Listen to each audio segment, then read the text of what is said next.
Podcast, WATP. As we know, Scorch is doing PFG TV from the road, and he's trying different formats of the show since he's not in Eau Claire, Wisconsin anymore. And, of course, his sidekick, Megan, has been talked about a lot. She's going to be on the show. She's still going to be a part of the show.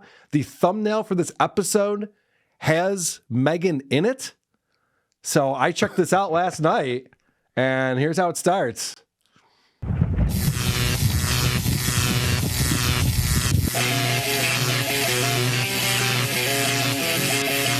Hey, what's going on, guys and gals? Scorch here, along with my pal Mike. No Megan tonight. We just found out she's got so many things that she's got to do. What a disappointment. Things. Nothing bad. Nothing actually having to do with, I think, a yard sale. Or as my mom would say, a yard sale. She's blowing Scorch up because she's a yard sale. It's going to be a crazy weekend, Scorch. I don't know if I can hop on with you tonight. That's like an Opie crazy week. Right. Yeah. Wow. A yard sale. You don't say. Or as my mom would say, a yard sale. Oh, Scorch is charismatic, isn't he? He's great. So it's just him and Mike, and they're doing this from one of the dive bars that signed up for Dive Bar Locator.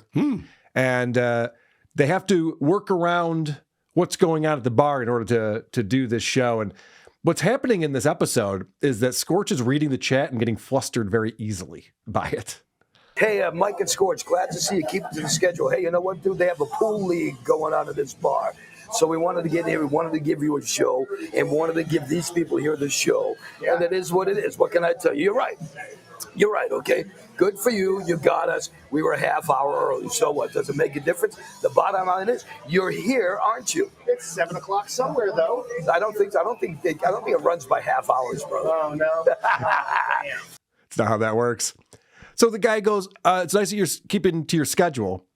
And later on, because I'm reading the chat, later on the guy goes, no, I meant like you're on every Friday night, even though you're doing this thing. But Scorch immediately just like, oh yeah, we're a half hour early. So shoot me, all right? Busted. Yeah, okay, you got me. You got me good on that one, because he just thinks everyone's fucking with him. Yeah, he's very defensive when it comes to the chat, and he continues to reel because of the chatters. But Serratus, you're here, and that's what counts. So don't worry about it. You know, thank you. I want to address. Can I address something to the dude?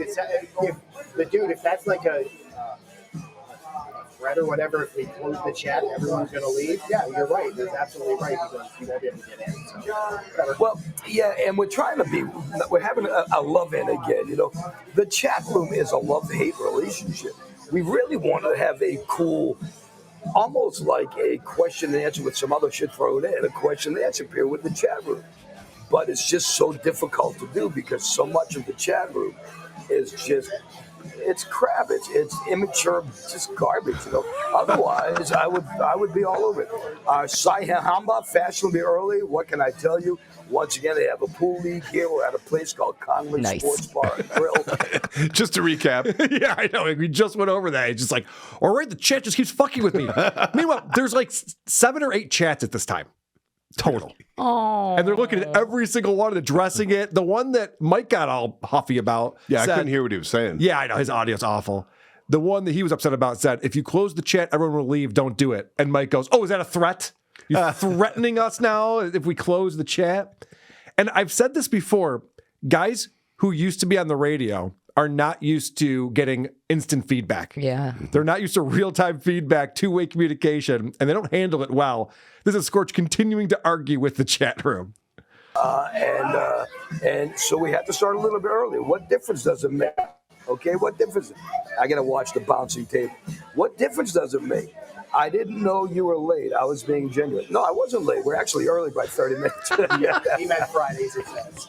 He meant like on Fridays, keeping to this Friday schedule. Oh, we are keeping to the Friday schedule. So. No shit. Friday schedule. Oh, jeez. It's so fun. But this reminds me of, obviously, Opie does not handle the chat well at all, gets very upset. Mike Kelta, do you remember we were doing Mike Kelta's show with his wife? Yeah. And he'd be like, all right, what are people saying in the chat? And they'd have to start arguing with everyone. Scorch can't handle it. It's like, just ignore the chat. Yeah, that's what I don't understand. I never understand. You can just ignore it, or just don't be on the internet if you can't handle it. Right. Like, It's mind-boggling to me. Well, it's because these guys have nothing. I know. They go on the show, all they talk about are like people's names that they met the day before, like people who signed up for their dive bar locator. Like, oh my gosh, Sandy. Wasn't Sandy great? Oh, Sandy's so sweet. Oh, what a sweetheart she is. We don't know Sandy. I would rather We don't watch care. them play pool. I'd rather watch the pool tournament, Yeah. right?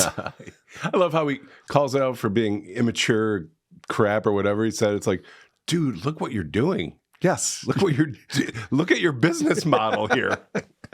Well, you'll be shocked to hear this, but they actually do have a ton of fans. We actually had a meet and greet with a bunch of people here in college. Yes, folks, we actually had people come out to see us. wanted us to be here. Yeah, I don't mean to get distracted, but when I see an actual normal conversation in the chat room, I get really effed up. Drew Peanuts, I'll get to you in a second. Yeah, I got to get my you shit will. together. Yeah, you will. He gets so distracted by just a single chat from Drew Peanuts. But he just said that they had a meet and greet. They have so many fans down in Florida that they're doing meet and greets. Does anyone believe this? I think they just went to another bar and called it that. I want to meet the fans. I want to go to a meet and greet with the people that went to the meet and greet. Right. So the chat that just distracted him there, Drew Peanuts wrote, I think your traveling and travels are interesting. We want to know more about. At this point, there's still fewer than 20 chats total in the room. And listen to how Scorch responds to this. Okay. He's just always on the defensive with these guys. Okay, Drew, I think your traveling and travels are interesting. We want to know more about it. Whether you are legit or not, and if you are, I have to apologize, but that's the defense mechanism we have now. The guy's just saying, like, hey, man, you guys are on the road. Like, tell us some stories from the road. He's like, oh, okay, you're fucking with me now? Is that what you're doing? Just like, I don't know. Like, either way, you going to answer it or not. Hey, Opie, I like your show. Go screw. Yeah, right. Blocked. Jesus, what's going on here? So this goes on for quite some time where he's just arguing with the very few chatters they have. But they do start to get viewers coming in. I'll talk about that in a moment. This is just a little bit nitpicky. But people are asking about his schedule. Where are you going to be next? Where are you going? When are you going to get there? And it's pretty... Will you be there a half an hour early? What's with all the questions? It's pretty vague what he comes up with. Mike, once we get to Southern California, I saw somebody in the chat room ask about when we're coming out west. That's going to be probably around fall-ish, give or take, maybe a little bit. Give or take a season. Yeah, give or take a season. It's going to be fall-ish to be west. Like, these are nothing specific at all. Can you dumb it down for me, Scorch? Yeah, right. Like, it's not even like to a state at a season. He can't even drill into that. West in the fall-ish time frame. So that's a little nitpicky. But this is the cool part because they see a celebrity enter the chat room, and it's very exciting. There so far. I doubt this is real. Compound Media says, Scorch, let's rock, my friend.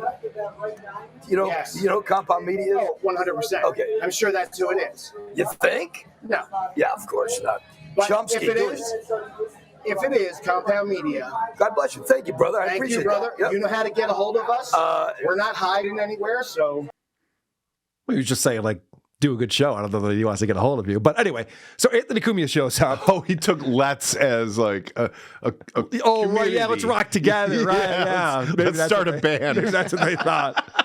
But I think it's funny that Scorch goes, hey, Mike, do you know who Compound Media is? Now, remember, we've learned recently that Mike only knows Scorch from Opie and Anthony, from them clowning him on Opie and Anthony, and then they met. Who could forget? And now they're roommates and best friends and gay lovers. And so, you know, when you see someone as the name like Compound Media with the logo, you don't know if it's actually them or not. Sure. It could be anyone creating that. But no, this is Anthony's tweet. He wrote, give some love to Scorch. He's live right now. Honestly, let's give him some viewers here. Be cool. He's not a bad guy. So Anthony's spreading the love, getting people over. And if you look at the comment section on this video, everyone's just like, Anthony sent me. I'm here because of Anthony. Aww. Yeah. And pleading for mercy from these people. Yeah, even Anthony's just like, all right, let's not beat him up too bad. He's trying to. I know what we've done in the past. But you can see in this tweet the thumbnail that Scorch used. And it's him with Megan. Oh my God. Memories. He's so hard. He's in love. It's so sad. But good news, maybe he's got a new Megan that he pulls out of the show here. And this is just beginning. a lot of the stuff we're doing, we're trying to save money because until this thing goes, we've got to save money. So we've been parking at various places. Are you going to come over here and be on this TV show with us? It's called boondocking. TV show. This is Caitlin. Caitlin, you are the manager of this place? I am. Caitlin is the manager. The cutest little thing. Caitlin is a bodybuilder. She's going to get me the gas. I can't say that. And Caitlin is having a birthday Monday, but she's having a pre-party tonight. Tomorrow, Saturday. Tomorrow's the party? We have to come back. Tonight. Midnight tonight. Midnight tonight, the party starts, right? No, the party starts at 9. Okay. So we're starting now, and it'll run all night long. That's the best. You have a birthday at midnight. Yes. You're the best. We love you. Her birthday is on Monday. The celebration is Saturday. These guys couldn't figure out. So midnight tonight, you mean? No. Saturday at 9. But your birthday is tonight at midnight. Sure. Like, oh, fine. Whatever. I like that he has his very own Ron the Waiter. I know. He's obviously smitten. And he goes, you want to come over and be on this TV show? Yeah. Yeah. Caitlin, say hello to that bitch Megan. So we're parking various places. Like you said, it's called Boondocking. She's great. This is a great place. Julia's great. You know, they're all Everything's great. Emily's great. Yeah. My life is great. Everything's great. Well, the story that he's going to tell here is how he was woken up by the police officer because they're just parking in places you can't park overnight. And so the cops... Yeah, he started to say, we've been parking in various... Yeah, you have to park somewhere. Yeah, you should probably have to pay for it. But they're on a shoestring budget, obviously. They're not looking to spend a lot of money. But again, Scorch is loving life. He's just driving around, getting wasted in dive bars every day, and that's his job now. He loves it. He did have some complaints. There was one place where he had a meeting with the manager at 9 a.m. and then he got there and then she wasn't there and blew him off. So is he going to be in Rochester in the spring-ish? Wow. Yeah, give or take. Who are these podcasts?